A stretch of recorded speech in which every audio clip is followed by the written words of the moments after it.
Take a second to honestly observe the following picture and tell me what this looks like to you.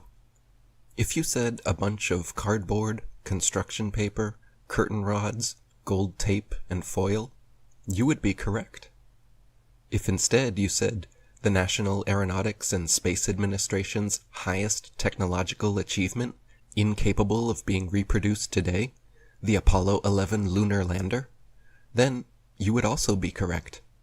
Most unbiased viewers would assume your average high school art class could construct this contraption without much struggle. But official NASA spokesman and astronaut Don Pettit assures us that actually, this 1969 technology is so advanced that even with their multi-billion-dollar yearly budget, they cannot for the life of them recreate it now. "I go back to the moon in a nanosecond," Don informs us. "But NASA destroyed that technology, and it's a painful process to build it back again." Firstly, why on earth would NASA destroy the original Apollo lunar landers? The historic first crafts that landed men on the moon? The supposed most incredible achievements of mankind, and they irreparably destroyed them so that they could not be replicated even after 50 years? Could it be because they didn't want future generations able to visit museums and see these laughable 1960s attempts at high-tech looking space vehicles? And what other 1960s technology is so advanced and expensive that it cannot be recreated easily and far better now than way back then? Let's take a closer look at this 1960s spaceship and see what else we can notice. For example, look at the paneling here on the side of the craft.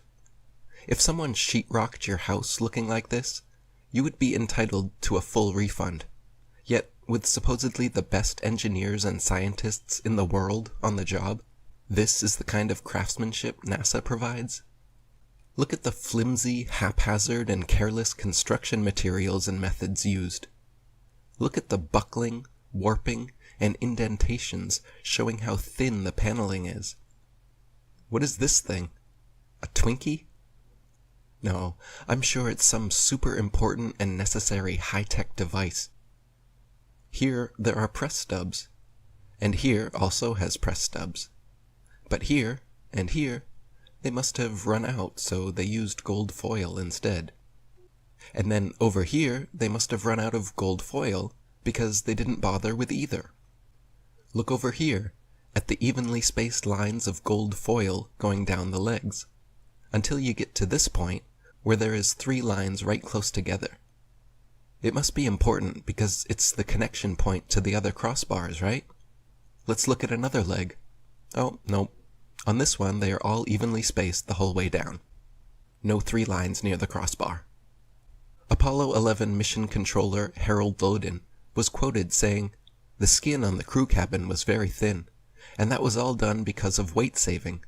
If you really took your finger and poked hard at it, you could poke right through the outer skin of the spacecraft. It was about the thickness of 2 layers of aluminum foil."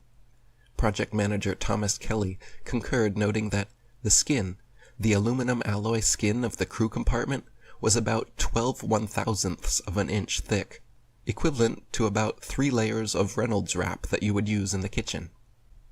Apollo astronaut Jim Lovell said, "Whenever I saw a model of the lunar module, it had these rigid sides and looked really strong. Turns out that external portions of the lunar module are actually made up of mylar and cellophane, and it's put together with scotch tape and staples. We had to have pads on the floor, because if you dropped a screwdriver, it would go through the floor." Apollo astronaut Gus Grissom even famously hung a lemon on the lunar lander just weeks before the mission started. The dictionary describes lemon being a word used to describe things, especially automobiles, regarded as unsatisfactory, disappointing, or feeble. The lunar lander was never even once tested on Earth, landing here from any altitude before supposedly going and successfully landing on the moon. There, this pathetic cardboard and tinfoil construction allegedly fell from lunar orbit at 4,000 miles per hour, then used retro thrusters to slow it down and safely landed without a hitch on the lunar surface.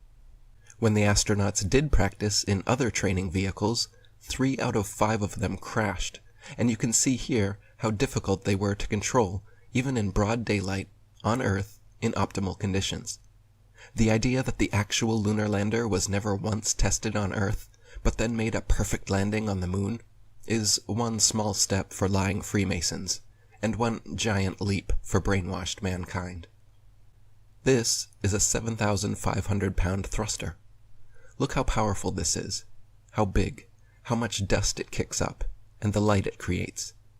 The lunar lander's thruster was even bigger, at 10,000 pounds, and somehow didn't kick up any dust, left no blast crater under the craft, and not a grain of sand on the landing pads, as if it was gently placed down by a crane in a studio.